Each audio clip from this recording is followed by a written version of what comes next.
Hey, it's Conrad Thompson, and you're listening to Something to Wrestle with Bruce Prichard. Bruce, what's going on, man? How are you? Conrad, just been lazing out by the pool, doing a whole lot of nothing. You know how it is around here, man. There's just so little to do that, I don't know, getting bored. Sure. Well, we appreciate you finally being able to sit down and us hook up. You and I have had the craziest schedule ever. You for work, me for, well, some interesting family stuff that I'm sure everybody's in the loop on. And we're finally able to sit down and record. Our plan was to air Judgment Day last week. Life threw us a curveball, so we aired the roast of Bruce Prichard, which had been in our plans to air the week of StarCast. So that got moved up. StarCast is happening right now. If you haven't already, make plans to join us on Fight. You can see all the events from last night and of course everything going on today and tomorrow and Sunday. And Sunday, it's our last scheduled live Something to Wrestle. And Bruce, I'm pretty excited about this. This will be the first time you and I have had something like this live streamed, and it's our last scheduled Something to Wrestle. Yeah, it's kind of one of those happy, sad moments. It is a little weird because you and I have gotten so comfortable with, at least once, sometimes twice, or even 3 times a month, getting a band together and jetting across somewhere in the United States and gathering up hundreds of Something to Wrestle fans and throwing together a live show. And now, you're jetting across the globe for millions of WWE fans instead. And, it's a little bittersweet to know that this might be our last live Something to Wrestle. I hope not, but if your schedule continues, I don't see how we've got time to do any more. Well, by God, the definition of impossible is nothing. So look, there will be more live. It's just a matter of when and matter of actually getting it scheduled, getting it on the books and figuring out how and when we can do it. So, I refuse to give up and we will figure it out. It's just, frankly, the break will be nice a little bit. Did you hear what I said? The break. Yes. Okay. Well, either way, go ahead and make plans to join us on your holiday break this weekend. Of course, it's Memorial Day, and what better way to spend it than, overdosing on some wrestling at StarCast on Fight. But let's talk about why we're here today. This is a big one. I'm pretty excited about this. Judgment Day 2004. We've recently talked about this show a little bit when we covered JBL. I think this is one of the shows that really made him. And I think even he would agree. It was all about his feud with Eddie Guerrero, and Eddie Guerrero's performance on this particular show is unworldly. So if you're only going to watch one thing on the WWE network this week, may I recommend it be this main event from Judgment Day 2004. Of course, we're covering it because it happened 15 years ago, May 16th, 2004 at the Staples Center in Los Angeles, California. It did a 0.38 buy rate, which is roughly a $3 million gross for company revenue. And, I guess we should mention we're less than 2 months away from the draft and WrestleMania 20. So we're still very fresh into this sort of new era of the WWE. And we've covered that draft in the archives and just recently covered WrestleMania 20. So if you'd like to catch up on those, you can certainly do so at somethingtowrestle.com. And Paul Heyman was the SmackDown GM, and he's been drafted to Raw, and he promptly quit in storyline. We also saw Triple H be drafted to SmackDown, and then a trade would send him back to Raw in exchange for Booker T and the Dudley Boys. Man, it feels like the more things change, the more they stay the same. The draft happens and then maybe Vince changes his mind and no, let's just go back to how it was. Well, I think there's just sometimes once everybody gets settled and you see it, it's one thing on paper, but then when you actually put it all together, you look at it and go, maybe this works better over here. And you make your adjustments and then try and settle in for a little while. We've talked a lot about how in 99, the business is just at an all-time high, and that's always fun to sort of see how quickly it's growing. That's not the story here in 04. In May of 03, your average attendance is 4,629 folks. In May of 04, we're down to 3,878 folks. So we're down 16.2% as far as average attendance for these shows. And your gate is actually down a little more. You go from 162 down to 133. So you're down 17.7%. Your house shows are not nearly as sold out either. Obviously with less attendance, if you're running the same size building, that's going to follow suit as well. But ratings are down a little bit too. In May of 03, you're at a 3.8. In May of 04, you're at a 3.62. And a really, really alarming is when you've got 2-digit losses on ratings here. When you go from a 3.2 for Smackdown in May of 03 to a 2.93 for Smackdown in 04. So this is the first time we're seeing something with a 2 in front of it. Chat me up about, how the ratings were being viewed here. This is a post Monday Night War era. Maybe it's not as important as it once was. Maybe it still is. I know fans and Wrestling Observer readers and, people who sort of keep up with the business end, they would say, oh no, this is something that we need to pay attention to. Is that the same reaction from within the office? Well, we definitely were paying attention to it. However, at the same time, we knew that changes had to be made, not only on SmackDown, but on Raw as well. So there was a conscious effort, and the statement was made often. Okay, we're going to have to take maybe 4 steps back to take a couple going forward. And we knew that. We knew that this was time to shake things up, make some investments, and do some experiments with talent to see if it's going to work. It was a conscious effort. We knew things were going to go backwards for a little while because we just didn't have the storylines and we didn't have the talent at the time setting storylines to really know. And this was an experimental time. I do want to talk a little bit here about Steve Austin because it does feel like, this is the end of an era, and maybe it's one of the reasons why, it feels like such an interesting time in the company. Steve Austin and Vince McMahon have verbally agreed that they're going to do business together indefinitely. But they're going to sort of try to go their own separate ways because contractually, they're not going to work it out for him to be a full-time character. And that happens when they meet in San Antonio on April 6th. And one of the things that I saw in my research is that they're going to work on some of these projects together. Of course, they want to do a WWE film with, so he has a movie vehicle and we know what that's going to be. But I also saw that they had plans to market a Stone Cold Steve Austin beer. Now we know, fast forward, I don't know, a decade, and there was the Broken Skull IPA, but that's not what the plan was here. This is 04. So there was a plan for a WWE Stone Cold beer. Is that right? What can you tell us about that? Well, we had been working on a beer probably since 98, going back in time of trying to do something with whether it was, whether it was Steve basically sponsoring a beer or having his own beer. And we had talked several times with different brewers across the country, across the world, to do a special beer, from the Coors Brewing Company to the, Anheuser-Busch, their light brand, to do something with that. And some Canadian beers had their hat in the ring. And it was an ongoing process. Trying to get through that process and weed your way through was a painful process in and of itself. However, we had talked about it. Yes, we definitely had been working on a beer for Steve for a few years at this point, and it had started to come to fruition where it looked like it was actually going to happen when everything, communication and just disagreements, started to take place. Let's talk a little bit about something that was written in the Torch. And I didn't know this.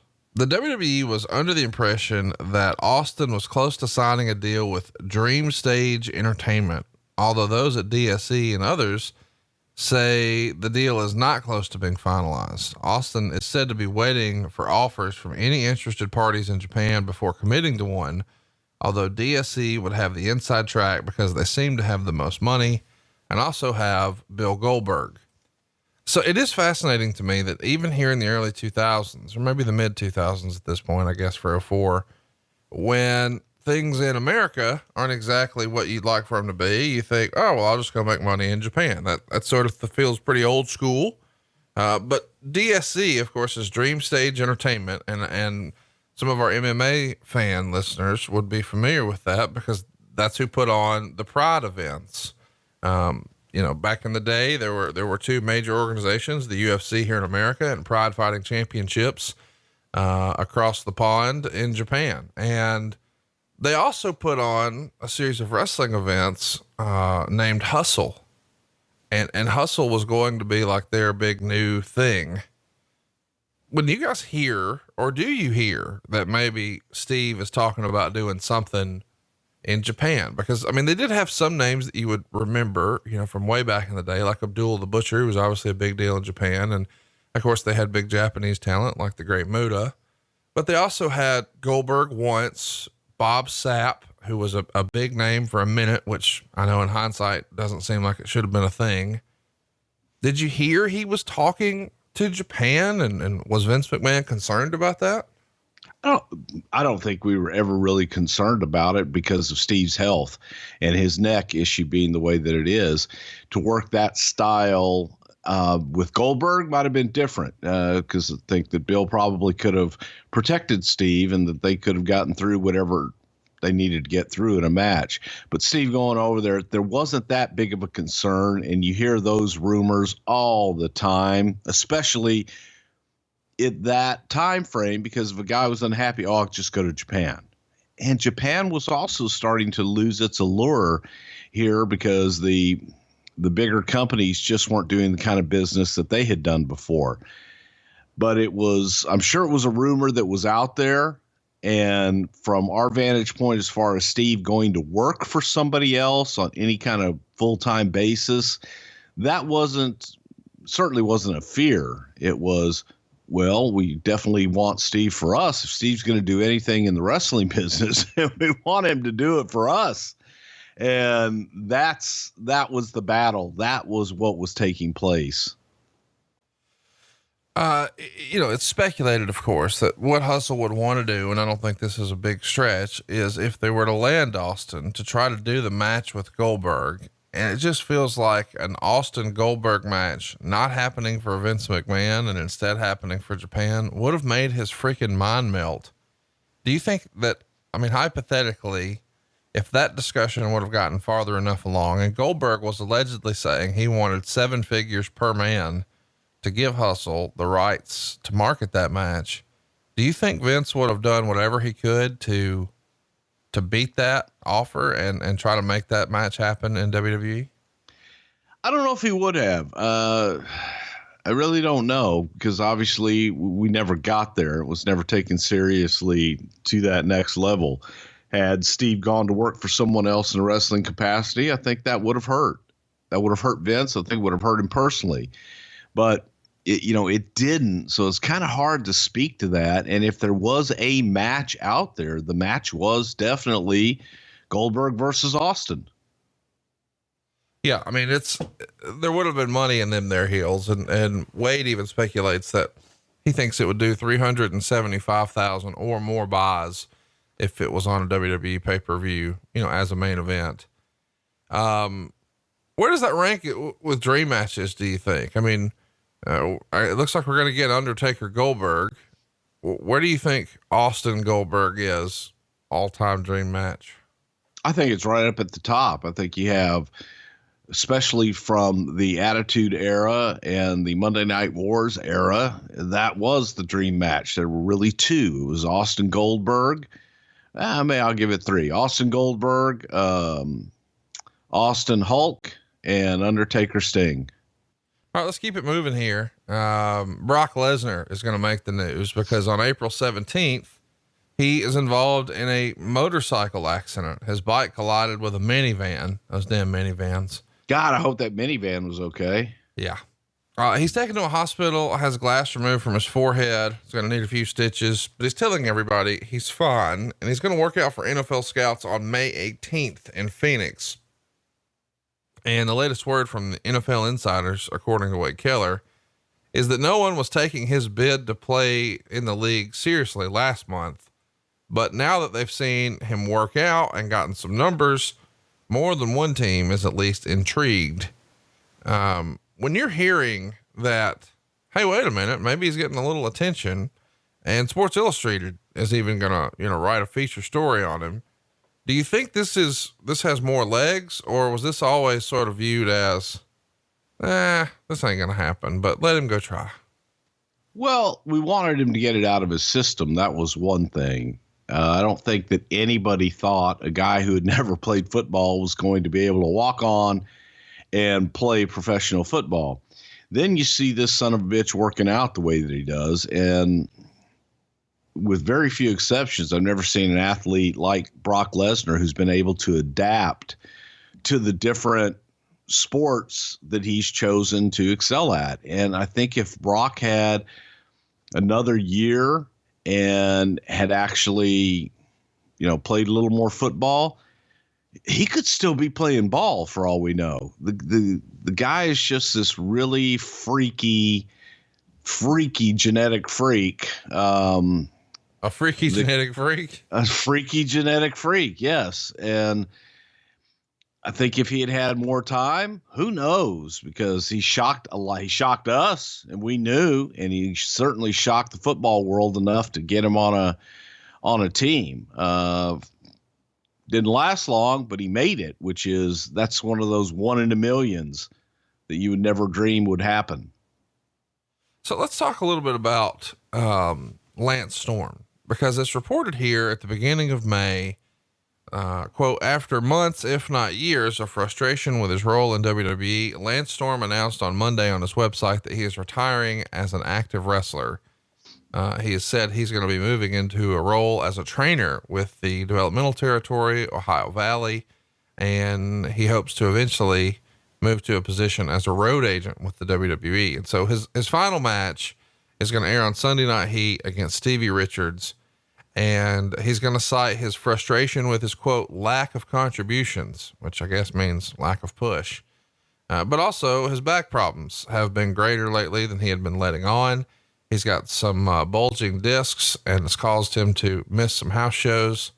But this is a guy who'd been around forever, the Smoky Mountain and ECW and WCW, and now of course here in WWE, but he retired relatively young. Were you shocked to hear that Lance Storm was going to hang him up in 2004? No. He had some nagging back injuries, and I think that Lance was a great guy to have on the card because whoever you put him in the ring with, he's going to have a good match. There just wasn't a whole lot of personality there, and Lance was bland on the microphone. The audience didn't really connect with him. However, when the bell rang, it was hard to find a better performer. Plus, he had a skill that not everybody can do, and that's teaching. And with Lance, he was able to parlay what he could do in the ring and teach people how to do it. Now, some of the greatest workers in the world can go out and do it. They just can't tell you how they do it or how to do it. Lance has that skill and tried to hone that to make him a trainer, but it was no big surprise at all. I guess we should mention Lance retires when he's just 35 years old, which is obviously, before a lot of prime years in professional wrestling. All this time later, of course, he has gone on to become one of the more prolific trainers and you said teachers. What do you think his legacy in the business is going to be? Hopefully, I think it will probably be his contributions to the folks that he's trained over the years and brought into the business.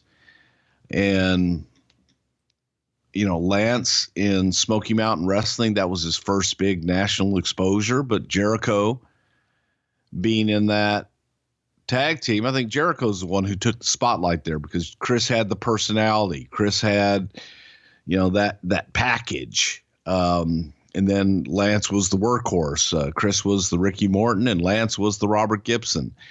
So as years go by, I would hope that Lance's legacy in the business would be one of his contribution to the business afterward with his training. There's a lot written about Johnny Ace. And there is in the newsletters here. The rise to power of John Laurinaitis, 38, has been notable considering as an active wrestler, most of his experience was in a different culture with a totally different product. As new WWE Vice President of Talent Relations, it solidifies him as one of the most important and most powerful players in the industry. And they do a little bit of a write-up about what his background was and when he broke in and how he bounced around. But they also talk about when he joined WCW, it was happening at sort of a weak point for WCW. Eric Bischoff is the person who hired him to be an advisor and help the wrestlers lay out the matches as, WCW is essentially dying. And it would be written, he got a lot of praise at first from the wrestlers, but those in the company who had high hopes coming from a logical background, since if nothing else, All Japan had logical booking, particularly compared to the WCW nonsense that was killing the product, were ultimately disappointed. He was viewed as more of a politician, never spoke up, and even when the stupidest ideas were presented, he managed to get along great with everyone and keep his job amidst the chaos. When most of the WCW front office wasn't hired after the WWF bought the remnants of the company, Laurinaitis was not only hired, but quickly became second in command and heir apparent to Jim Ross in the talent relations department. So we'll talk a little bit more about his role, but were you shocked when he became the new head of talent relations, or did he take to it like a fish to water? And how do you respond to the criticisms that he had positioned himself more as a politician? Well, okay. We have a lot of fun here talking about John Laurinaitis, and I've always said this about John, and we joke about it privately, even to this day, that until you've been in the talent relations role, you have no idea. And talent relations is probably the most thankless role in the company. You get all the heat, you get none of the credit. And John went in knowing that and did a hell of a job trying to follow up Jim Ross, who also did an excellent job in the talent relations department. But Jim was on his way out. Jim wanted to move back to Oklahoma, and Jim wanted to do broadcasting, not do as much work in the office. So John was younger, hungrier, and wanted it. I mean, he really wanted to have that position. He wanted that job, and he did a good job. It's not easy. And what people on the outside that have never been there, what they call politicking, is called doing his job. And you're the bad guy. You're the hatchet man. You deliver the shitty news. You're the one that has to tell, give everybody the information they don't want. And it's thankless. It's all 24/7. And John did a good job at that. He really and truly did. Like I said, I love to bust his balls, and we all point to, the fuck ups, like hiring the wrong one-legged man. Oh, he don't have one leg. Things like that. But at the same time, we've all had our fuck ups, and his was just funnier to do because he talks like this and loves Vince's arms. God damn, they're huge. It was for us, man. We were grooming him for that from day one when he came into the company, because he had that kind of an aptitude. He fit well in the office, and he fit well in the locker room.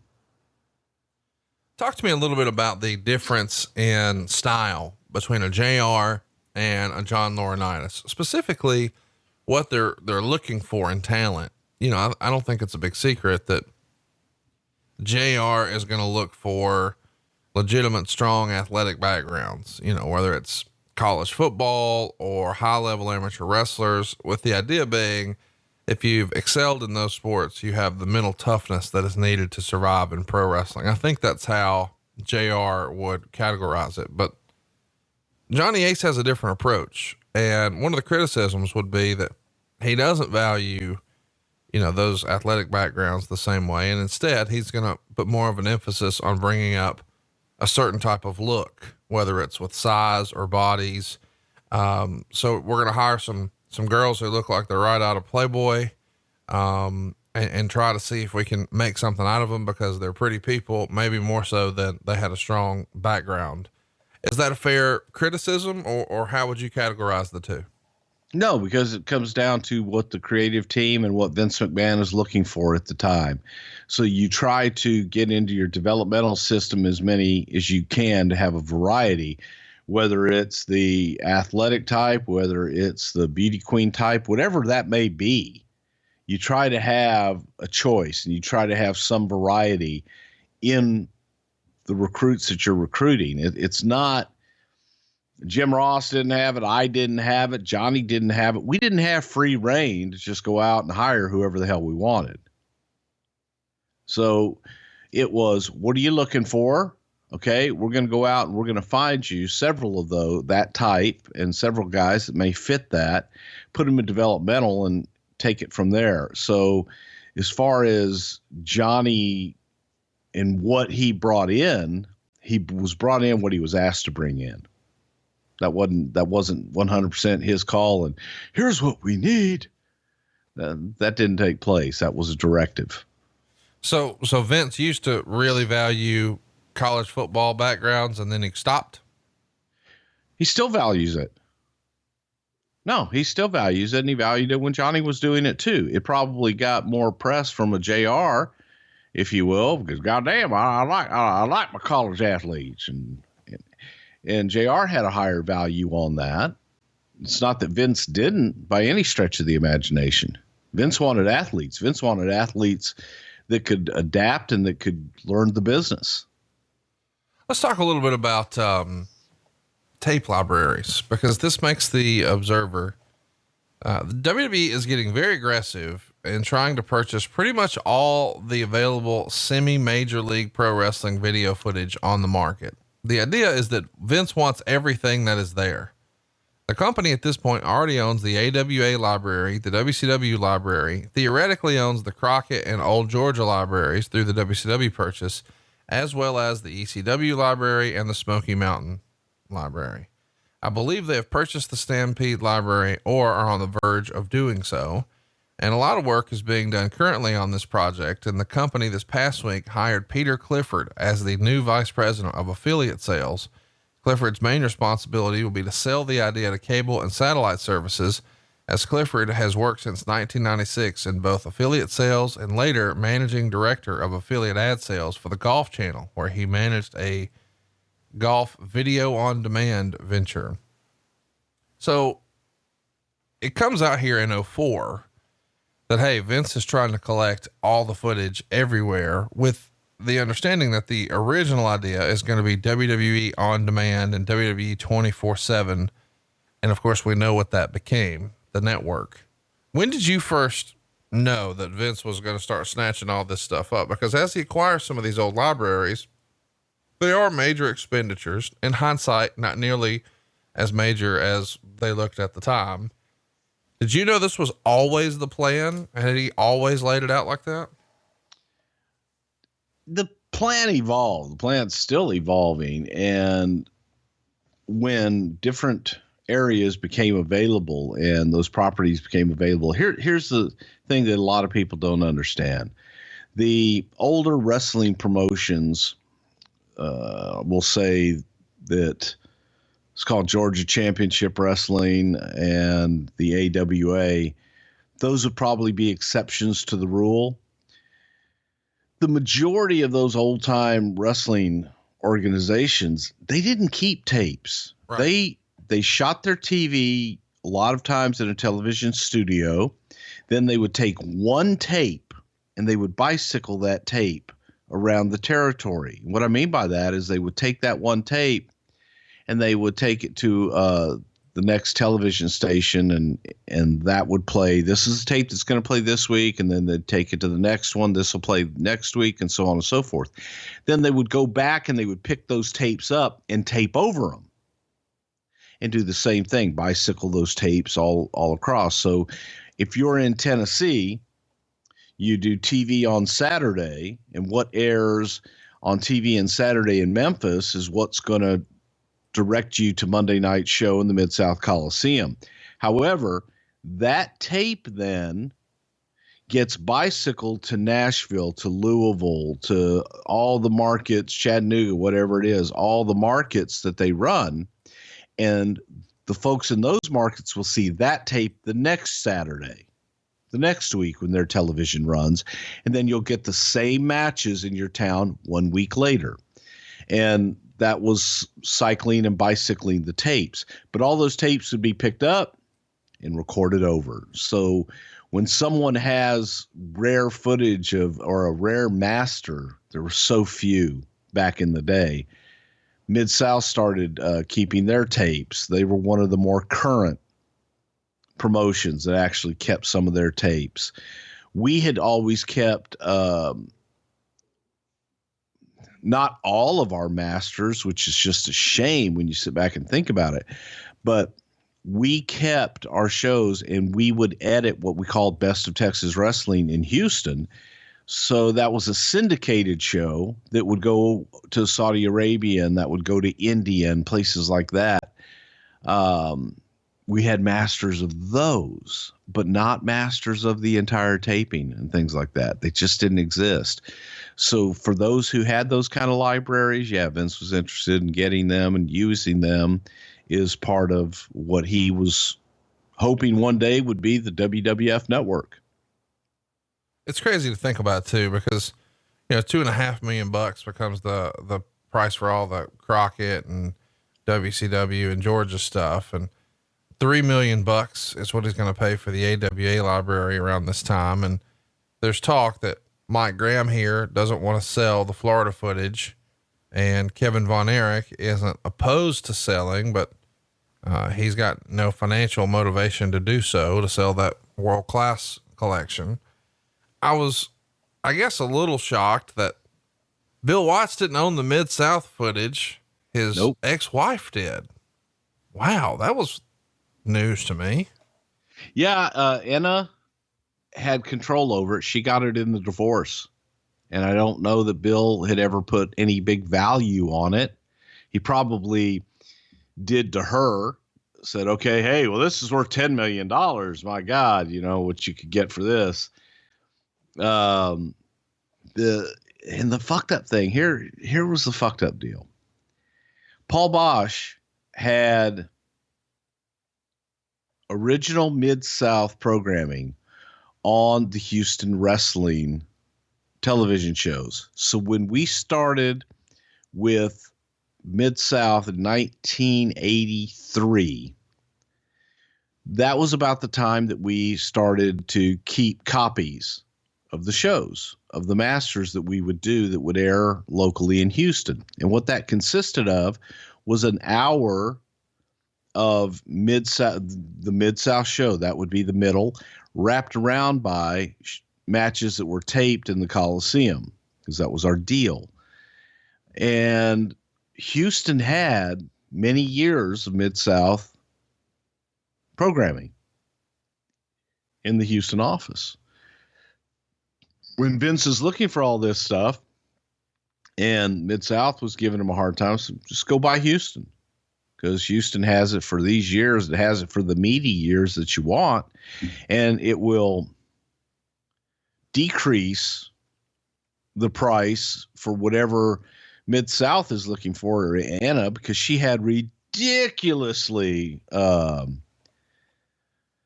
high inflated value of what she thought that those tapes were worth. And I said, well, just go buy them from Houston.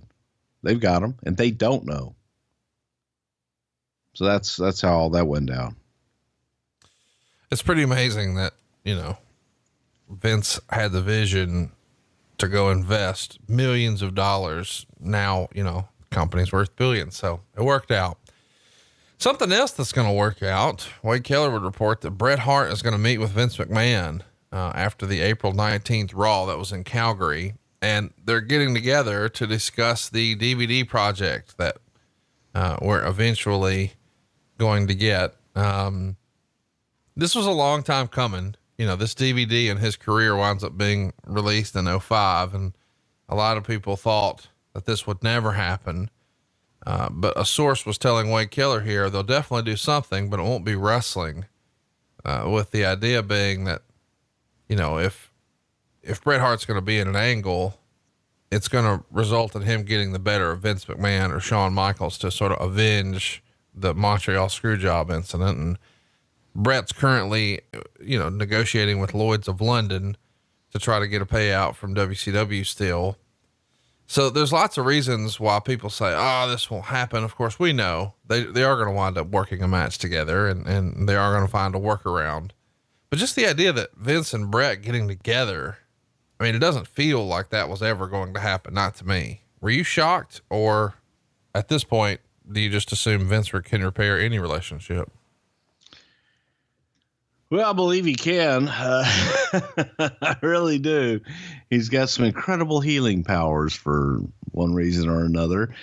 But Vince and Bret met initially in Boca Raton in December, I think, of the previous year. It might have been. It might have happened after this. I don't know. I do know there was a meeting. The first time meeting took place in Florida. And I was in Boca. I did not go to the meeting, and I wanted to just to say hello to Bret. But they met, and, I was like, why wouldn't we do business together? And as they went through everything, they finally got to a point. Let's start with this DVD project, and then something else comes after that. And obviously it was, Stu and Bret and everybody going into the Hall of Fame eventually, but fences were mended, the guys shook hands and hugged, and it was time to move on. So it was a good thing. I can't wait to talk about this. April 27th, Smackdown. We see the debut of Mordecai. You're saying that in a Vince Russo voice, and Russo's not here. No, that's actually a Dan Madigan voice. Well, chat me up about Dan Madigan and his Mordecai. This is Kevin Thorne, who we know is going to eventually do a silly vampire gimmick too, but a white hood, white pants, white top. He's supposed to be the polar opposite, pardon the pun, of the Undertaker. Is that the idea?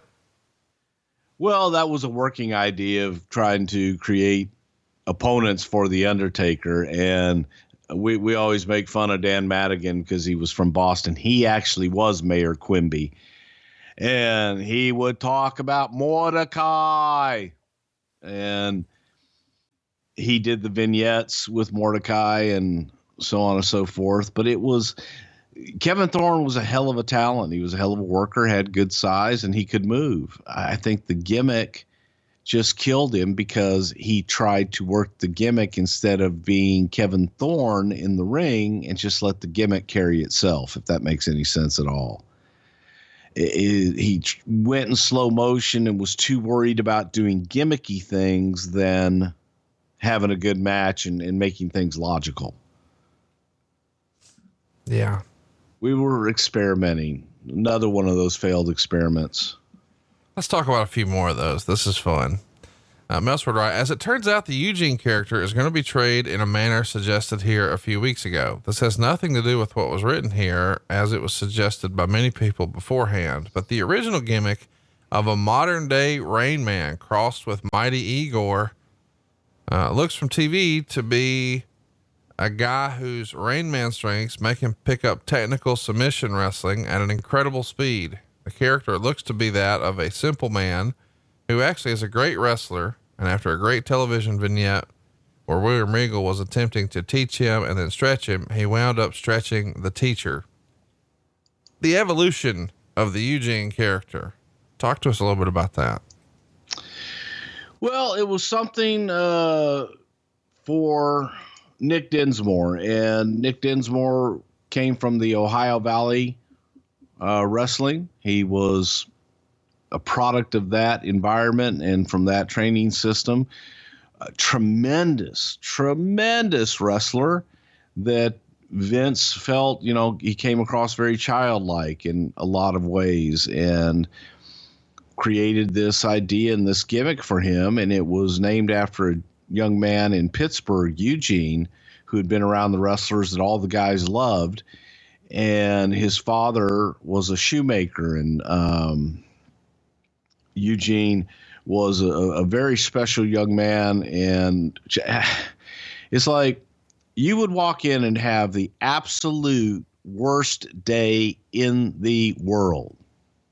And Eugene would be backstage with his dad, and he would go, "Hello, Bruce," and you couldn't help but smile and just hug this kid. And all he wanted to do was be around wrestling, and he loved it. And he was a savant.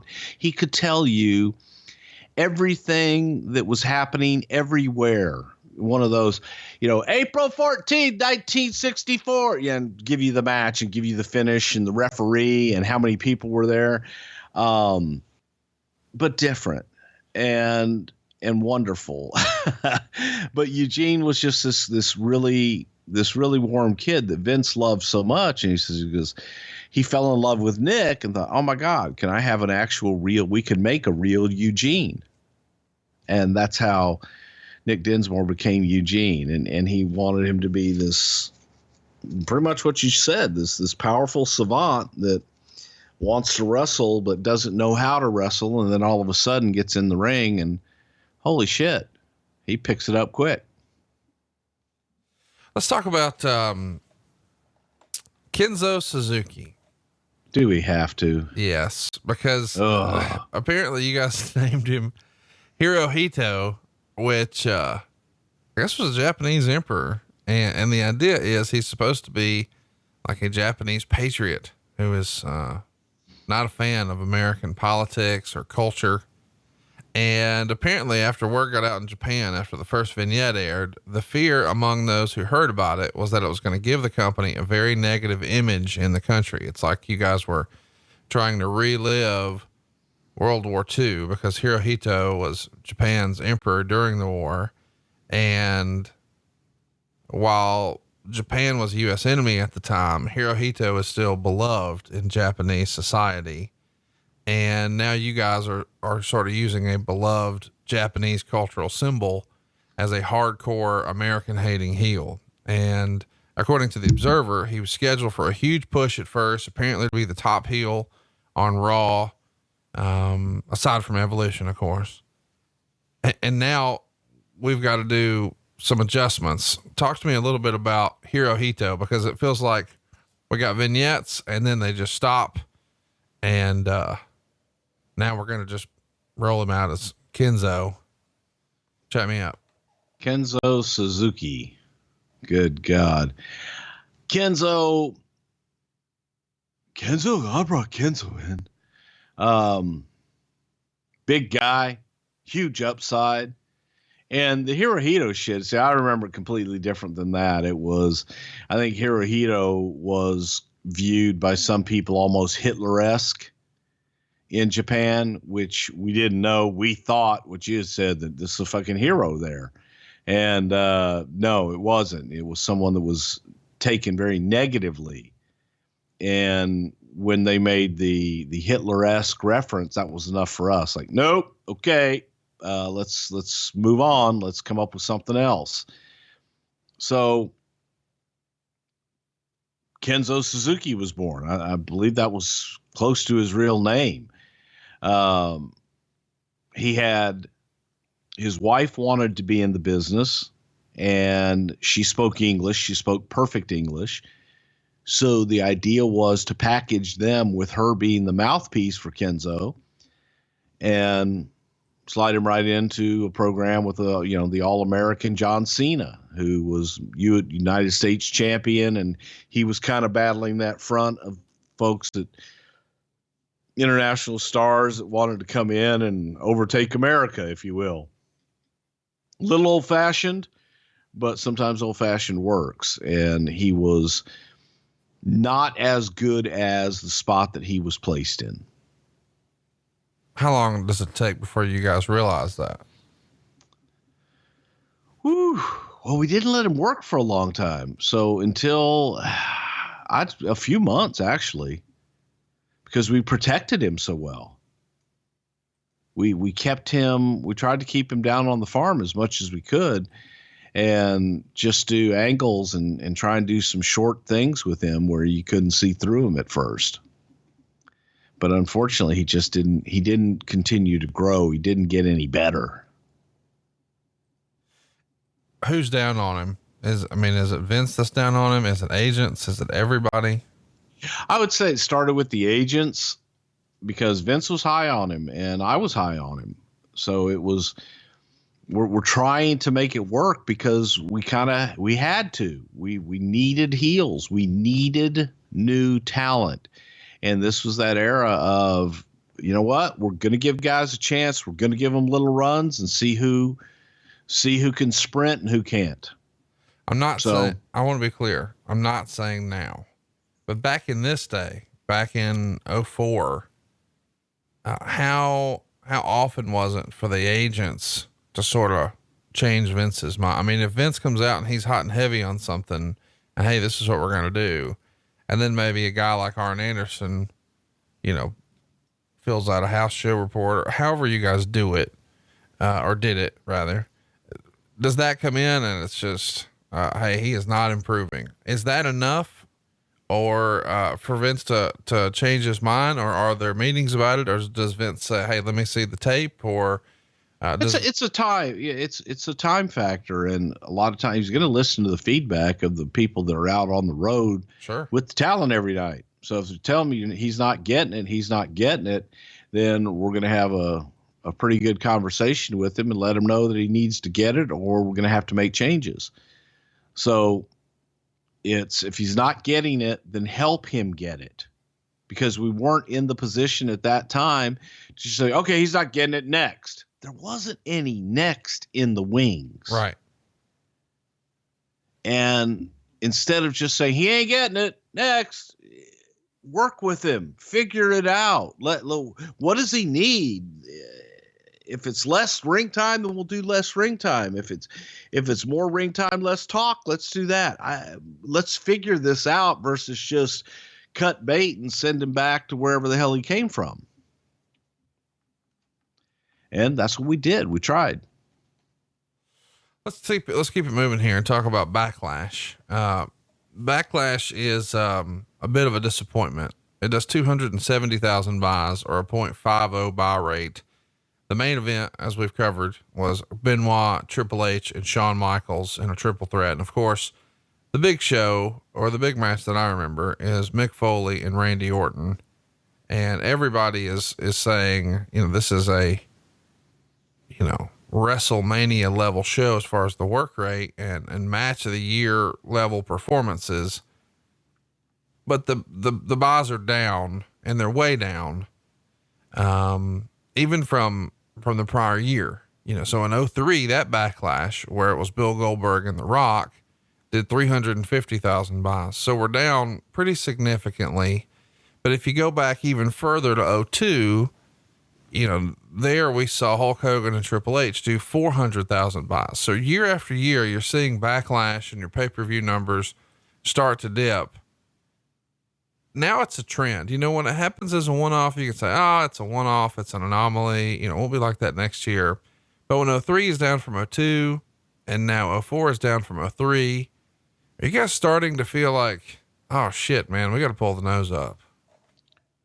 Well, you definitely always have to pull the nose up when business is down. But again, we knew this was a conscious effort. We knew that we were going to take a dip in business. We absolutely knew it, and we planned for it and looked at it as we have to make this investment in talent and in stories now, or we're never going to get out of it.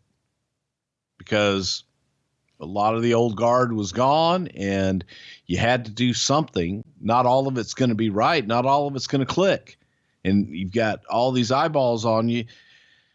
You've got to do something, and you have to continually develop and redevelop and create new all the time. And that was the challenge at that point, where it's you would get demoralized in a lot of ways when you look at the numbers and you look at business and go, fuck. And Vince looked at it and goes, guys, there's only one way to go, and that's up. But we have to build this foundation. We have to get back to what it is that we do, get some of these talent over, and then we can start growing again. So we knew it. We knew it going in. That's one thing, people poo-poo, but it's I will never forget those discussions because it was frustrating. I don't want to take a step back. Sometimes you got to take 2 steps back to take 1 forward. And when you have a firm foundation, then you can grow a lot better. And it takes time to do that. Let's talk about Kurt Angle. Kurt Angle is a guy who has had tremendous success. He's been with the company at this point, I don't know, I guess 5 or 6 years. He's only 35, but it looks like, he may be starting to wind it down here because he's got, obviously a neck issue that's been, predating even the Olympics in 96. And so a year prior to this, he has a experimental, I guess it were at the time, neck surgery with Youngblood out of San Antonio. And this is the guy I think most wrestling fans have heard. He sort of became the WWE go-to. So for Steve Austin or Edge or Rhino or Benoit or Lita or Bob Holly, if you have a neck issue, you went to see Youngblood. And Angle signed a 5-year deal in 2002. And he says that he's happy with the deal and he's going to finish the deal, but it looks like he's starting to wind it down because he's just, not feeling the way he used to. And he's on the heels of a big time match at WrestleMania 20 with Eddie Guerrero, but he had to be like positioned at this point to be one of your tippy top stars. And when you hear, man, this neck surgery that we thought was going to be the magic pill, the cure all, is just not. How's the office perceive that? What's the relationship like with them and Kurt? I mean, it doesn't feel like this is an easy solution. And of course we know that Kurt's going to continue to wrestle, but he's going to do so through tremendous pain. Well, Kurt won the Olympics with a broken freaking neck. So you knew you had a world-class athlete there. However, world-class athletes break down if they don't take care of themselves. And right. Kurt was breaking down. That's just what was happening. He was breaking down before our eyes. So we had to give him some kind of rest and let him have the time to actually heal and get better. If you were to ask Kurt, Kurt would tell you every night, no, I'm good. I can go. And then the doctor would shake his head. No, he's not. He can't. And you've got to listen to the medical professionals at that point and say, no, Kurt, protect him from himself. So that's what was happening with Kurt, man. He just had a lot of nagging injuries and things going on with his body that the thought of him being able to go out every night and have matches the way that he used to have them, that wasn't going to be the new reality. Just wasn't going to happen. How does that, does that affect any plans with Vince? How does he react to this news that, oh no, not another one? I know I hate to talk about it like this, but Austin's out, Goldberg's out, Rock is out. You've been priming this guy now. Fuck. Kurt Angle might be out too.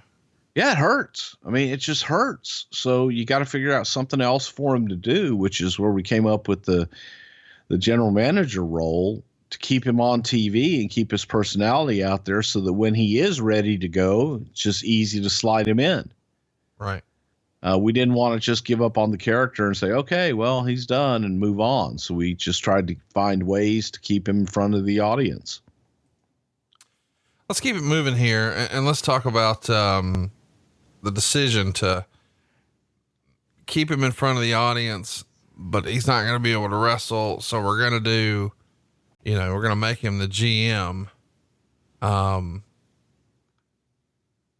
The way you do that is on April 15th, you have Big Show throw Angle off of some staging and scaffolding, which is said to be about 40 feet high. And a couple of weeks later, when he comes back, he's wheeled to the ring in a wheelchair, and he's explaining that the doctors have told him he could never wrestle again because of a severe injury. And he blames the fans because they have this, craving to see violence. And he blames Tori for laughing at him, and he brings her to the ring and asks her if it was funny that he can't have sex with his wife anymore. And so you're trying what you can to still make him an on-screen character, and he's obviously going to excel at that. Is this the most frustrating time of his career? Because he's got to feel like, man, this is okay, but this isn't what I want to do. I think Kurt was extremely frustrated. Kurt wanted to be in the ring performing. That's what he loved to do. But he also grew to love a lot of these backstage vignettes that we were doing, and being able to find a different dimension to that character. And for the first time in a long time, give his body some rest. So Kurt embraced it. Let's talk about how Nielsen is going to change the way ratings are done around this time. Obviously, ratings have been a big topic in wrestling going back to the Monday Night War, and something we've talked about extensively here. But they're going to be switching formats from a diary market to what's called local people meters, which is fun to say real fast. The big markets are going to get it first, of course, New York and Los Angeles. But this switch is significant. Now, we have sort of made fun of the old diary system on this show before. Explain to everybody the way a diary system works and how antiquated that really is. Certain families are picked around the country, and they're giving a book to fill out in pen what they watch each week and how long they spend watching their TV, what television shows that they enjoy. And then they send it in to Nielsen, and Nielsen comprises those numbers, and that's how ratings were done. And it is one of the stupidest systems I've ever heard of in my life. Nielsen is a joke. I think it's a joke, because they have the technology to know what every single person, every time you turn on your television, if you're watching DirecTV, Comcast cable, Hulu, YouTube, your Apple TV, all of that. The technology is here today to understand and know what every single person in America that has a television set purchased after 2010, what the hell they're watching. Exactly, to the minute. But we use this system that is the holy grail of ratings, because they were the only ones in the game. They never had to explain themselves.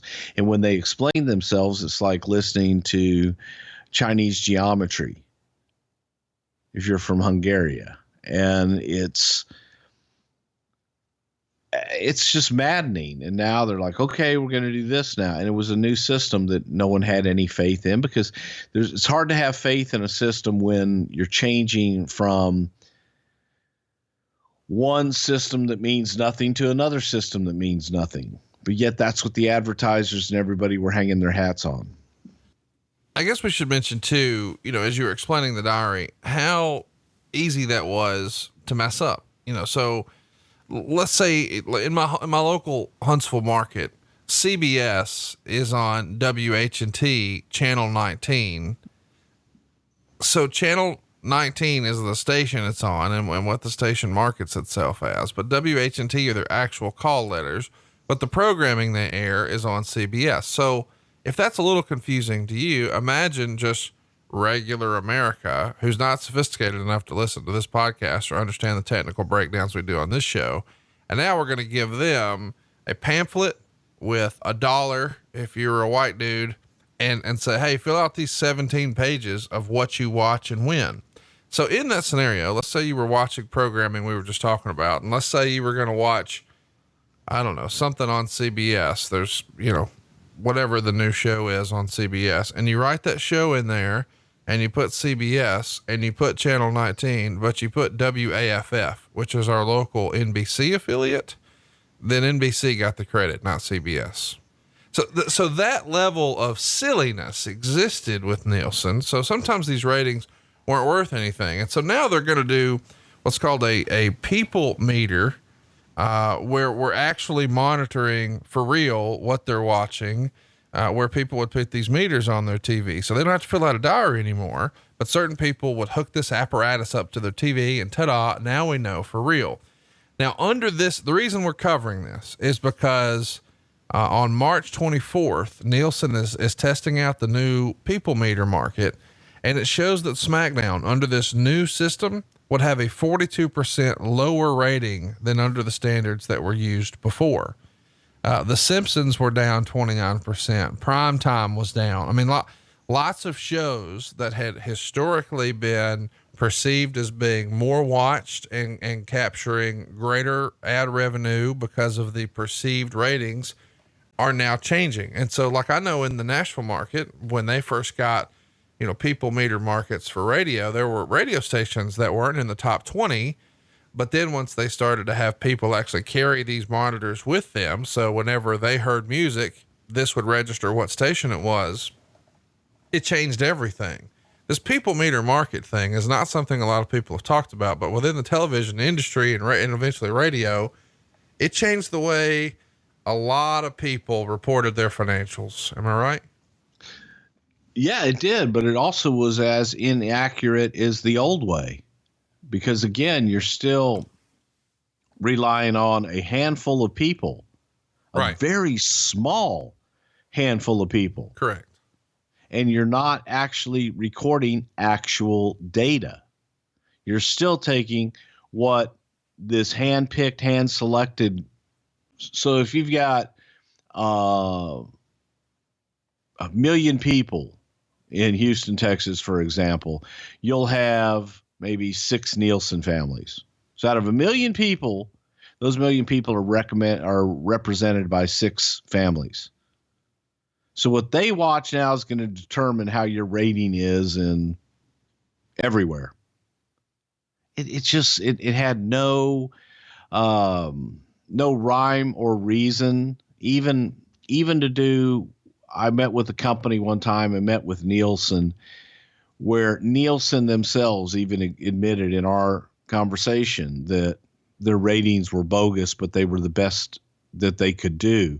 And the company that I was representing at the time and meeting with was a company it was a call company that said, okay, can we just expand this? Let's expand it. If you've got 6 families in this area, all right, what demographics are being represented? And is there a way that we can multiply that by, let's say, 100, maybe 1,000? And how they would do that would be by manning systems and calling people and actually getting the real data from them and be able to speak with them and compile that data. That's too much work. This is a pretty good sampling. We don't want to know that much. Wow. But we've got a good sampling. And my jaw just hung down because I thought Nielsen is all about ratings. They would want, if you had the ability to truly tell me who's watching what, when, and where, and how now, wouldn't you want to do that? And that ability exists, and it has existed for a long time. Let's talk about the ratings for SmackDown in the month of May. May 6th gets 2.8. May 13th gets a 3.1. The SmackDown after Judgment Day gets a 2.9. On May 27th, it gets a 2.9. So ratings are not where, the company would like. They don't want 2s, they want 3s or better. And Wade Keller writes, some insiders point to Bruce Prichard as the primary reason for SmackDown's recent string of subpar shows. They say Prichard has manipulated his way into more power by bad-mouthing co-writer Dave Lagana behind his back to Vince McMahon. The Undertaker has, of course, helped Prichard's cause, as Prichard has long been considered one of Taker's main inner office allies. I don't know. I find this funny because when I read this now, and I have to admit, when I read this 15 years ago, I would not have viewed this way. But when I read this now, I'm like, okay, so Dave Lagana called Wade Keller and told him this. I mean, I'm not bad mouthing Lagana. I'm just saying for this to be an opinion, oh, he's manipulated his way into more power by bad mouthing Dave Lagana behind his back to Vince McMahon. Who would have said that to Wade Keller if not Dave Lagana, right? And that's why Dave Lagana was still working as writer on SmackDown, because I badmouthed him so bad. Well, yeah. Brick by brick. Yes. So chat me up. How do you respond to the criticism here of, you want me to respond to somebody who has never worked one day in the wrestling business in their life, who sits behind a keyboard and just writes shit that people tell him? I mean, that's absolutely just ridiculous. It's silly. It makes me laugh when people say this stupid shit because they have zero idea and so little regard for the truth that it doesn't deserve a response. Okay. Well, let's keep it moving here. Let's talk about, Vince McMahon selling stock and the way he goes about doing it here, according to the Observer, is fascinating to me. The company is doing a roadshow for investors where they will be revealing long-term company goals, and following the roadshow, Vince McMahon will sell 7.1 million of his personal shares of the company, currently valued at an excess of $100 million. That stock is not available yet, and McMahon will probably wait until after the dividend comes out, where he'll be getting $3.2 million on July 8th before putting the stock up. And after the sale of his stock, his quarterly dividend would be 2.8 per quarter or 11.3 million annually. Plus he will have taken in around $100 million more in the sale. So he's socking huge money away this year. And when the sales are completed, Vince's ownership of WWE will drop from 80% to 67%. And it should also quiet any rumors that the company is thinking of or wanting to go back private. Those very close to the top, when these rumors have come out, have denied them, saying that Vince and Linda feel like being on the New York Stock Exchange gives their company a real world credibility as a major company that no other pro wrestling company has ever had. Not to mention, it made Vince McMahon hovering on the level of being a billionaire. From a company standpoint, because they have so much cash and cash equivalents in the hundreds of millions of dollars, both in the bank and low interest investments, there's always the thought of going into another business. At the same time, the sting of such flops as the WBF and XFL haven't gone away, and the feeling is to stay within the wrestling world they know so much of an aggressive approach as purchasing all the old tapes and ideas of how to monetize that library. So I find this fascinating, especially with, the new news of, Vince McMahon making huge personal investments into a new XFL, but the idea that he's going to do like a dog and pony show for investors and then sell the stock after, that's genius. Your numbers may be down a little bit. So let's go out here, show everybody the long-term plans, get them excited about the future, not down on the present, but excited for the future. And then let's cash out, baby. $100 million. Great strategy from Vince here. He didn't cash out. He made more stock available to the public for them to sell. That was the purpose of the roadshow. So they're like, okay, if this is so great that we need more stock to sell. And by Vince releasing the stock that he had, yes, he gets paid for that. But it also releases more stock out into the public market so that people can purchase stock. That's business. Do it every day. All right. Now I'm ready to get you fired up. Are you ready to get fired up? Sure. They shot a major TV angle at a house show on May 2nd in El Paso. During the angle for the Guerrero-Layfield main event, where they had Eddie Guerrero's mother suffer a heart attack due to an attack by Layfield. After Guerrero got the pin in the match, he went around soaking up the cheers, and he talked about how proud he was to return to El Paso as champion, cut a promo, and brought his family into the ring. And he first introduced his wife and 2 daughters, and then he gave his wife flowers, and he talked about being so close to Mother's Day. So he brought his mother into the ring and gave her flowers. And then Layfield came back out while this was going on and nailed Guerrero with a clothesline. Then he grabbed Eddie's mother in what was described as a Vulcan pinch to the neck, basically trying to give the illusion of hurting her without actually doing anything. And the family was freaking out while Eddie couldn't do anything to save his mother. Finally, officials came from backstage to break it up, and Layfield posed with the belt. And Guerrero's mother went out on a stretcher and an oxygen mask while Guerrero recovered and did a great job, apparently making all of this seem legit. I think everyone realized how dead Guerrero JBL was as a pay-per-view main event. So they are going to desperate storyline lengths to give this a shot of adrenaline. From what we understand, they were thrilled with the Guerrero's daughters and how they pulled off their roles.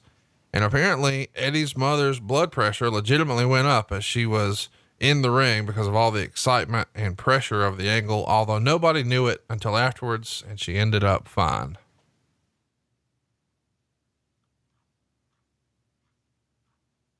You've told this story before. That's not the way you tell it though. Well, no, because of course, who reported that? Was that FW? What is it? FWK or FDM? It's FDM. Okay, figures. Well, first of all, JBL was never going to grab Eddie's mom in any way of trying to make it like he hurt her. All he did was going to grab her and say, "Hey, look at your son," but not in a mean physical way. She was a 73-year-old woman. She was going to go down, and what took place is she went down, and the excitement of it got to her, and there was fear of her having a heart attack. And actually, as all this shit was going out, she couldn't get her breath. She couldn't get anything. And the doctor's like, she's having a fucking heart attack. Well, while we're at the ring, I'm like going, "Hey, good acting, doc." But he wasn't acting. She wasn't acting. And Eddie Guerrero sure as fuck wasn't acting. It was a serious moment that we didn't know what the hell was going on. And we got her to the back, and we got the ambulance and everything there to get her checked out. It was a scary situation. It was a real scary deal for just something to do on Mother's Day in Eddie's hometown.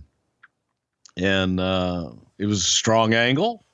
It was something that I thought about when I sat there and looked, and hey, Mother's Day, we're in El Paso. It's Eddie's hometown. Could have some fun here. And that's what we did. Right or wrong, it was what it was. And unfortunately, Eddie's mom, got a little worked up, and there was a health scare there, legit. But she was okay. She ended up being okay at the end of the day. And, everybody got out. We got a great angle. We got a real story. And I got threatened by Eddie Guerrero several times, and everybody lived on to have a happy life. Let's talk about IGN Film Force. They're going to report around this time that Triple H is at the top of the list to replace Arnold Schwarzenegger as the title character in the long in development King Conan Crown of Iron. I don't know. This sort of took me aback. I didn't know that this was ever even discussed, but apparently it was. And the idea here is, I guess, Triple H was previously rumored to be Conan's estranged son, but now maybe he was going to be Conan the Barbarian. That didn't wind up being the case. When did you first hear that Triple H may have a shot at this? And was this him trying to, was this a WWE push to sort of recreate the success that The Rock had? I mean, here in 2004, The Rock wasn't who he is now, but he was still well on his way. What can you tell us about Triple H as Conan? God, those roles come through all the time of people saying, hey, this guy would be great for that. This guy would be great for that. That's all this was Arnold was talking about doing a remake of Conan, and Triple H was one of the names that was put in the ringer, and it got to the point of, hey, this could happen, and it's a possibility that he could play in the next Conan. It's nothing more than that. Realistically, it happens every single day. How different would the wrestling world be had he ventured into movies, did Conan, it becomes a huge hit, and he follows The Rock's footsteps? And I mean, wrestling could look a lot different now, couldn't it? Possibly could. Let's get to Judgment Day 04. The show drew a legitimate sellout, announced that 18,722 fans. Meltzer would say the paid attendance was around 13,500. The gate is really big, $813,000, which is the second largest live gate in the history of California wrestling. Of course, the current record, which is going to be destroyed when WrestleMania comes to the Staples Center next year, is $907,000 for SummerSlam back in 2001. The main event there was Steve Austin versus Kurt Angle and The Rock versus Booker T. So you're at, an all-time high there. And you gotta be, we've talked about how, the business is down here in 04, but when you come in and you're setting records like this, that's pretty encouraging, is it not? Was LA always a strong market for you guys? No, not always. LA, kind of like the business, would be cyclical. And during this time, thank God, it was a good market and it did well for us here. The dark match, or it's not a dark match, it's on Heat. Mark Jindrak and Funaki. Meltzer would say Teddy Long is totally wasted trying to make lemonade out of Jindrak. He went on a rant about how everyone in LA is phony, taking drugs and using the Hollywood diet. And then he's making a motion like he's throwing up in a toilet bowl, and how everybody's using plastic surgery to change their look. But, they're trying to push Jindrak as this stud star. Doesn't wind up working out in the end, though. Why was Jindrak a miss in WWE?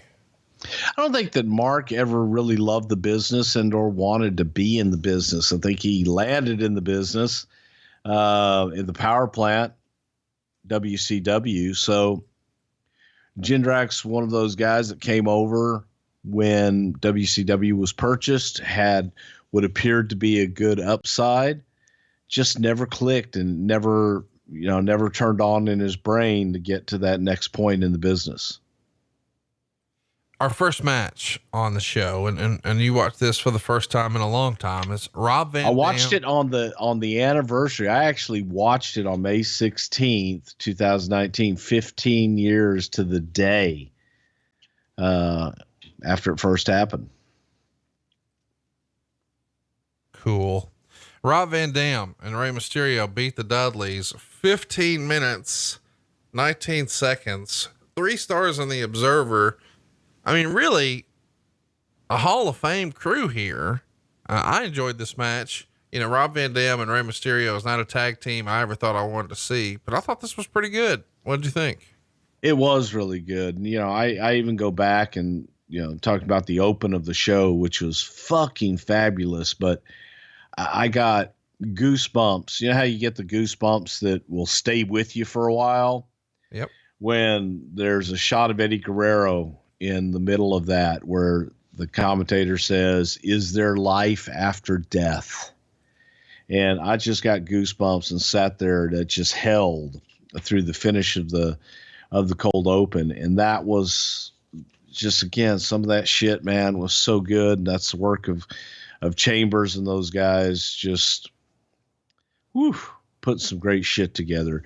And then you start off with Ray and Rob Van Dam against the Dudleys. All four had great chemistry. The Dudleys and Van Dam, back from their ECW days, they'd worked together so many times. And it was a good, solid, great opener for the pay-per-view. Without question. There is one funny little thing that happens in the middle of the match. The sound guy just randomly plays Rob Van Dam's music, which I guess spoils the finish. When you watch this back, did you laugh out loud? Oh God, man, that shit happens. That's so great. Next up, we got Booker T doing a promo, and there's these strange voices coming out of the room, and he's got all these candles lit, but Kurt Angle and Luther Reigns come out. Angle is going to blame Torrie Wilson for his career being over. And so he says, you know, he's going to cost Wilson her career. And he announces that if Torrie doesn't win the next match, she's fired. So it's Torrie Wilson and Dawn Marie. They're going to go 6 minutes and 14 seconds, which Meltzer says was too long. And they're doing their best, but you know, they're probably, I don't know, not pay-per-view worthy based on wrestling, but that's not why they're here. They're here to have Torrie Wilson rip Dawn Marie's tights off, and she's got on a skimpy little flesh-colored thong, and she's pinned pretty quickly after a backslide. Quarter star. This is just to get some scantily clad women on the pay-per-view here, is it not? Well, I would never argue about ever having Dawn Marie or Torrie Wilson scantily clad anywhere. But man, going back, you know, even the Booker T interview was just classic stuff. It just made me reminisce of how much fun it always was to work with Booker, because you could give Booker anything and he would make it better. And that's what Booker did with this whole program with the Undertaker, with the voodoo shit. It was great. And then, of course, Luther Reigns pushing the box to the ring. And if you come out of a box, motherfucker, you are over. So Kurt Angle not just came out of a box, he rose out of a box, which really made that son of a bitch over. Thank you for that. Just saying. What's your favorite Dawn Marie match? Probably this one. Yeah. This one, you know, just saying. Well, I don't know if there's any way to save this next match. It's Mordecai and Scotty Too Hotty. They're going to go 3 minutes and 1 second. Of course, Mordecai's debuting here and gets a win by pinfall. Meltzer would say he had a Undertaker / Kane-like ring entrance and a strong opening presentation. Quote, once the bell rang, the crowd was dead. They're trying to make him both slow moving, but intense, and it didn't work and it didn't get over. His finisher is the Scott Hall Outsider's Edge dud. When you watch this presentation back of, you know, Mordecai making his big entrance into the ring, and then the actual match itself, when he's trying to do a lot of character work, saw it for the first time in a long time. What'd you think? Yeah, let me say this about that. First of all, no, Dave, we weren't trying to make him slow moving and intense. We were trying to make him intense. And that was Mordecai's vision, was that he would be slow moving, which is what killed it. It just didn't work. He needed to go once the bell rang. And my notes, which you'd love, is, well, best match he ever had. Speaking of Mordecai, and that pretty much sums it up right there, because he had so much upside, so much promise, so much potential. And this was his debut match and the best one he was ever going to have. Yeah. Poor Kevin. Next up, Jacqueline is going to give Chavo Guerrero a present of bra and panties to wear. Of course, he throws them down. His father picks them up and looks interested in trying them on, though. Meltzer would say that's the curse of being 55 years old and still getting a check from WWE as a performer, because it means you're going to wind up humiliated many times over. Your response? You know, fuck Dave Meltzer. And here's another opportunity where you look at something and I know everybody will sit here and go, oh my God, I gush over the Guerreros. I do gush over the Guerreros because I think that they were just that damn good. And Chavo Guerrero Sr. stole the show in this regard, because his subtle acting and everything that Meltzer is accusing they of making him do, those are Chavo Sr.'s ideas that took him over the top, that gave him that extra dimension of personality that was entertaining, that people could identify with. So, that's the kind of shit just pisses me off. And Chavo Guerrero made it. I loved the scene backstage, and Chavo's underplaying it and Chavito catching him was just pure classic. Let's talk about the next match. Rico and Charlie Haas are going to retain the tag titles over Bob Holly and Billy Gunn in 10 minutes and 26 seconds. Meltzer would say they tried this match out the night before in San Bernardino and the crowd cheered Holly and Gunn. So they had them come out, and from the start, they played that neither Holly nor Gunn wanted to be in with Rico. And the announcers never acknowledged that Rico used to manage Gunn or that any of that ever happened. I think they want to erase that part of their history. Rico kept grabbing their asses, and one person in the company told me they could nickname Holly and Gunn the Hardcore Asses. The match was all homosexual comedy. Haas, for whatever reason, looked the worst he has since his OVW days, and his punches never his strong point, became the focal point of his offense. And it was so bad that Jackie Gator at ringside was pounding on the mat to get a clapping deal going, and the crowd just slept through it. Finish saw Holly have Haas up for the Alabama Slam, but Rico super kicked him and Haas scored a roll up, 3/4 stars. This feels thrown together. I didn't enjoy the pairing of either one of these tag teams as a fan, and it was just sort of there for me. How about you? It was a fun match, but it wasn't a good match. It just was kind of in that spot to be a ha-ha filler. Not a lot of chemistry with those guys.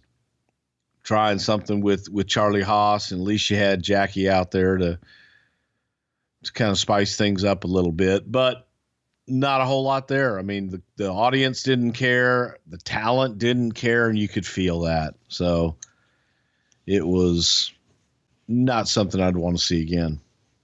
Next up, we got Chavo Guerrero. He's going to pin Jacqueline to win the cruiserweight title. You heard me right.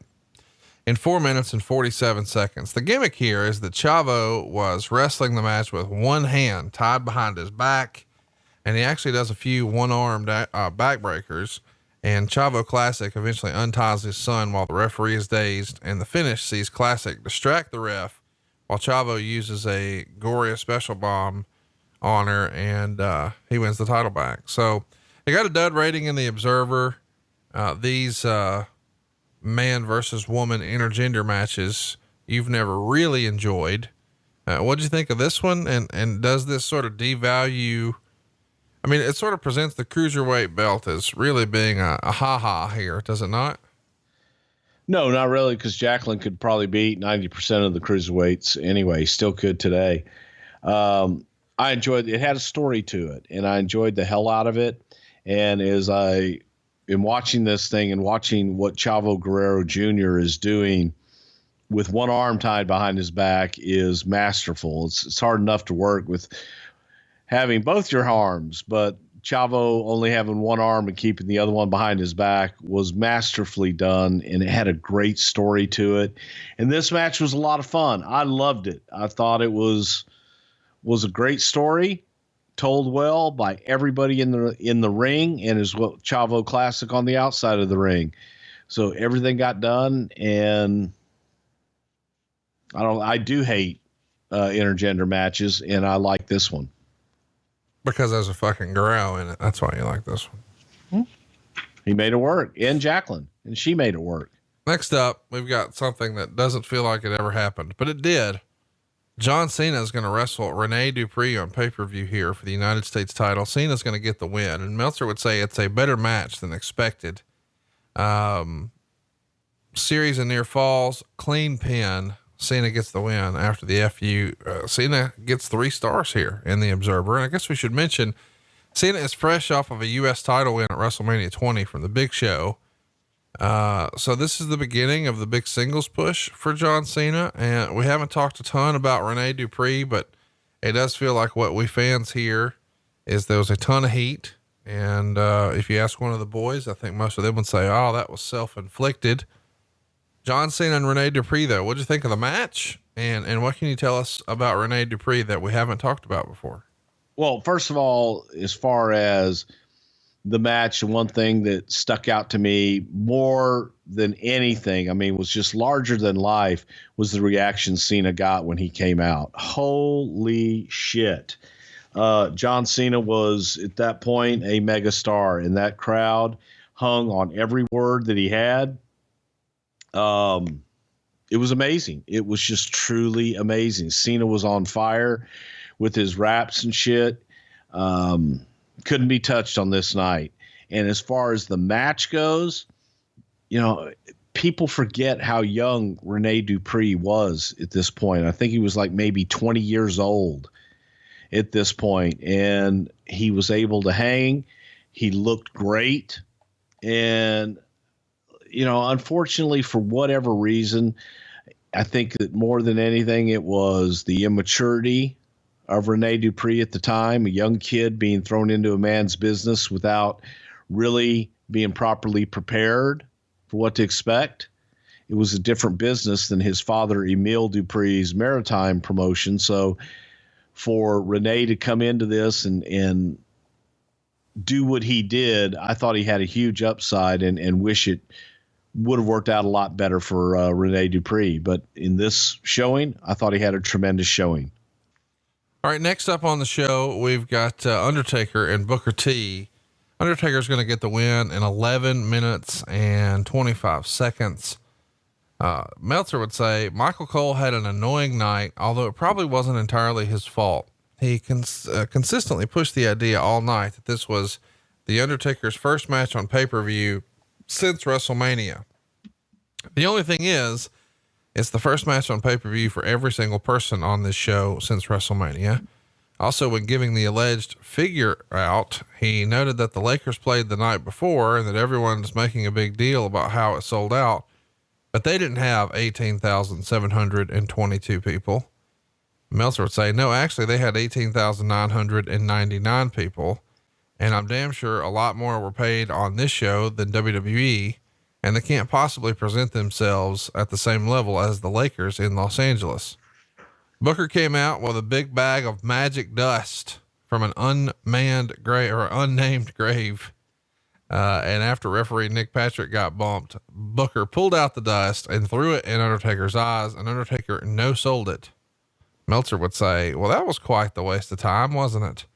Booker worked on Undertaker's knee, wrapping it around the post, used the axe kick finisher. Undertaker kicks out, sits up, gets the high kick, choke slam, tombstone.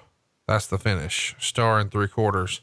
I love these guys, individually. I've had some of my favorite matches from both of these guys, but this one, for whatever reason, the chemistry just wasn't there for me, but you love both of them. What'd you think? I didn't think the chemistry was there for this match either, but fuck. That's right. Triple fuck Dave Meltzer. It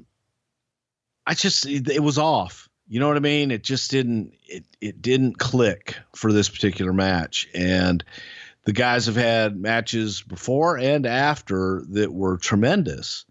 And watching this, I kept thinking, wow, maybe one of them's having a bad day. Both of them are having a bad day. Just really did not jive. Didn't. Why do you think that is though? I mean, some days, man, you can have, some days you and I have just shitty shows. Yeah. Just an off day. Yeah. And I think that that's what this was here, where that's why I say probably both of them was just everything felt either one step behind or just one step too fast, and didn't really work out for me. I watched it and went, not digging it, because I thought the story leading up to it was very good. Well, here's our main event. While we're really here, Meltzer gives it 3 3/4 stars. I think it's better than that. I absolutely love this match. They're going to go 23 minutes and 22 seconds. This is the biggest match of JBL's career, main eventing a pay-per-view, and in a big way. JBL gets the win by DQ, believe it or not. So, yeah. Layfield comes out to a surprising lack of a reaction at first. This is directly from the Observer, but then cut a strong promo where he guaranteed victory. And this set up the big face pop for Guerrero, although it was noted by several that the actual ring entrance reaction was stronger for Cena. Would you agree with that? You watched it back. You were there live. Cena get a bigger pop than Eddie here in LA? No, I think I'd say they were equal. Lame.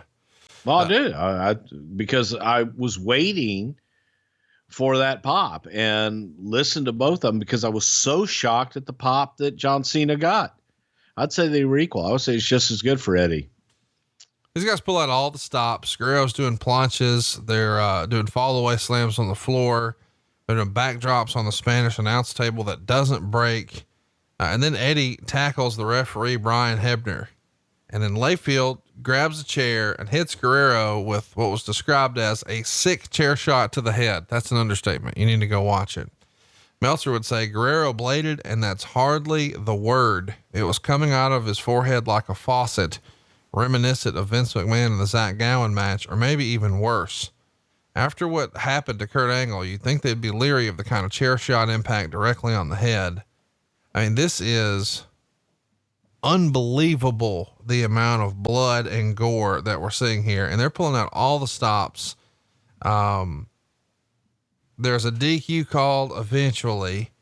And this happens where Guerrero misses the frog splash, but Layfield brought in the belt while Hebner was distracted. And then Guerrero gets it and he uses it in front of Hebner. So there's the DQ, and the place is not happy. There's a big groan. And post match, we've got a ton of belt shots by Guerrero on Layfield, and he's going berserk, and blood is everywhere. Another chair shot, a frog splash. It's a big celebration for Eddie, but whew, what a battle. I don't know that words we can't really describe this one. This is one you gotta see. Am I right? It is. And it's the match that was the coming out party for John Layfield. This was the match that solidified his heel run and his first singles push to where we went, okay, finally, this big son of a bitch is going to do it. So for so many reasons, this match was memorable. It was a great match. It made John Layfield, and for the sheer brutality of it, it was scary. And I'm one of those old timers. I used to love the blood and guts and everything. But then as you get older, you kind of become immune to it. And watching this and seeing some of the kids' faces at ringside, watching Eddie bleed, it was very uncomfortable to watch. And it was too much, way too much, way too much. That part of it was an accident, and that is unfortunately some of the shit that happens from time to time. And I don't know that it created any more drama or that it enhanced the match nearly as much as I think they thought it did. It just kind of made it gory after a while, and you just wanted it to end for Eddie's sake. Wade Keller would write, once Guerrero got backstage, he went into shock and was taken to the hospital. He got 16 stitches and 2 bags of IV fluids to rehydrate him and was released within a few hours. The deep gash was considered nothing more than human error. It was not scripted for him to bleed that heavily, and most within WWE believed that there was too much blood to the point that it took away from the drama, since rather than getting into Guerrero's comebacks, viewers were either rightfully queasy and grossed out or simply concerned for Guerrero's health. So you've told the story about being backstage, and I know you'll tell it again here now about your conversation with Eddie and going to the hospital and all that stuff. But when you're watching this match, are you at Gorilla? Are you sitting with Vince? What's Vince's reaction?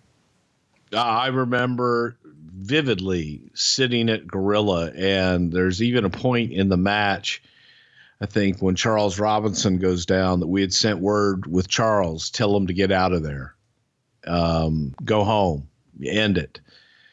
And they didn't. They kept going. So I was at Gorilla. I was afraid for Eddie's health and just wanted to get him back and get him taken care of.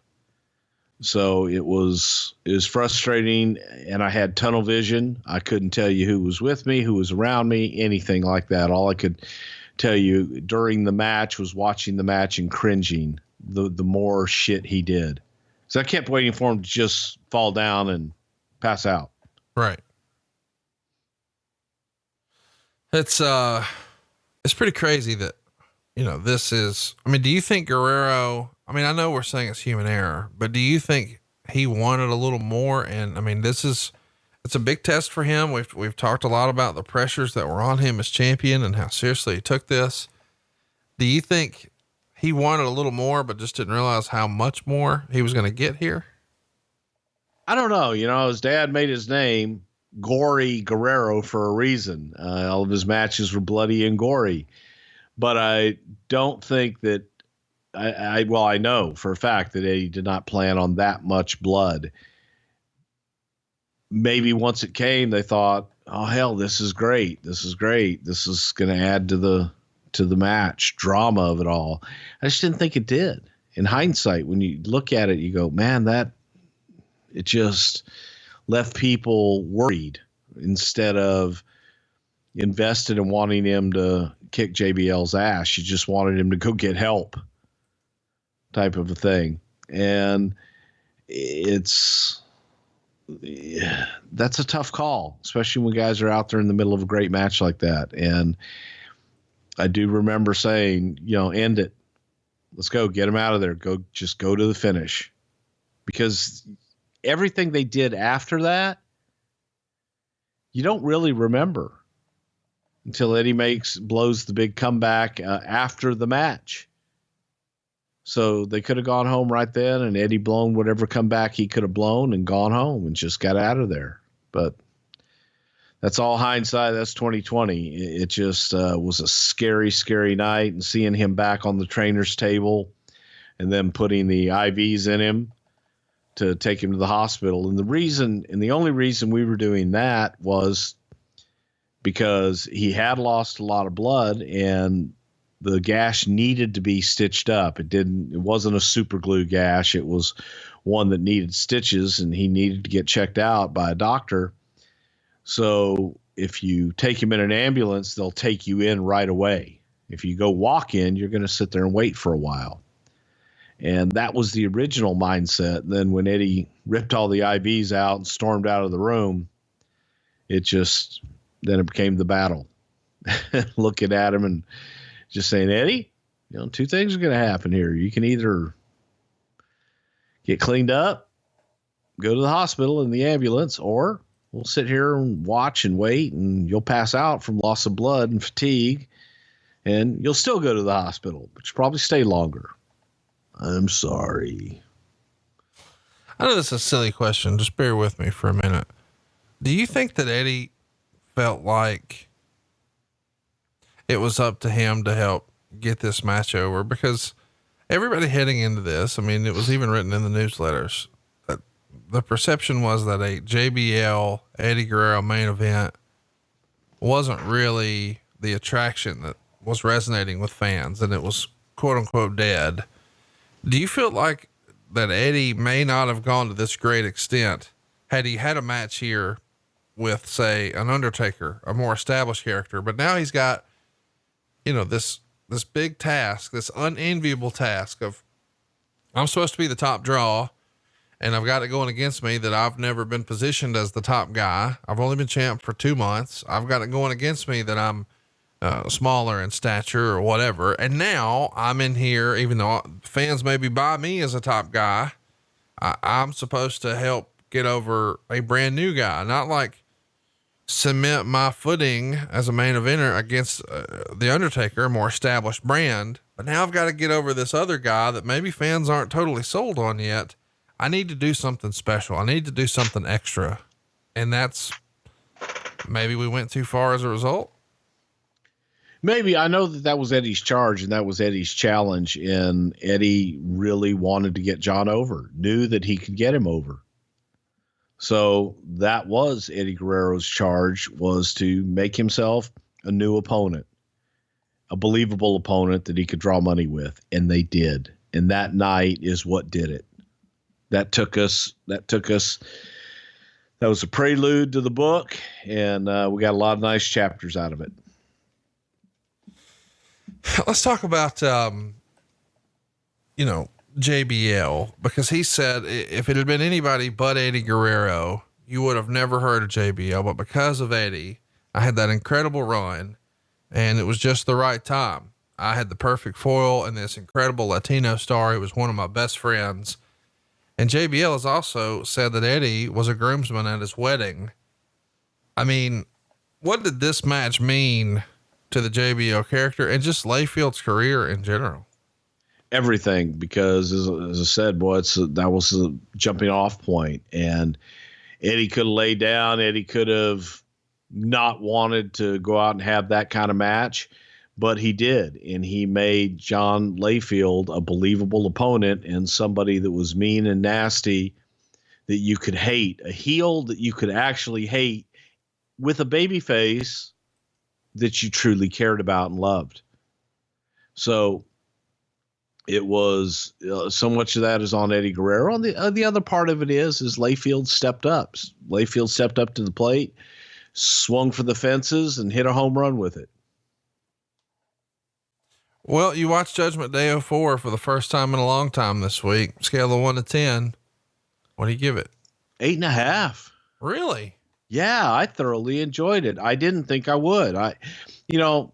Again, full disclosure, I say this a lot. A lot of times I sit down to watch and I think, well, I'm just going to fast forward through some of this shit. I remember this.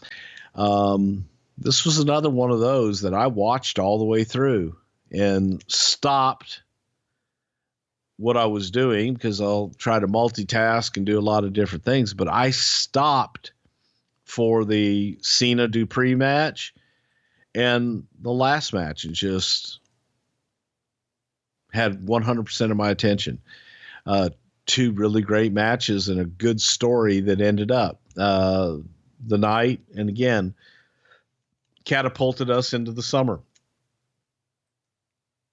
It did. And this was a fun time to go back and revisit this one, especially on the heels of our JBL show. We hope you guys have dug what we did this week with Judgment Day.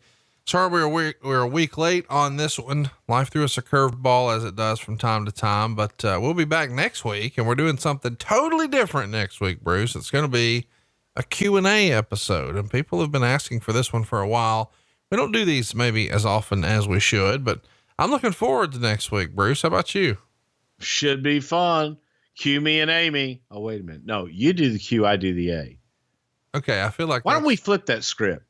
Yeah. I don't want to do any A with you. So, okay. But I am looking forward to, something to wrestle this Sunday. Check it out. You can watch live from anywhere you have a smart device or an internet connection. StarCastOnFight.com is the place. And as always, leave us, some comments on Twitter. We want to hear from you. At Prichard Show is our show account. He is at Bruce Prichard. I am at Hey, it's Conrad. And we'll see you next week right here on Something to Wrestle with Bruce Prichard. Shaka Khan.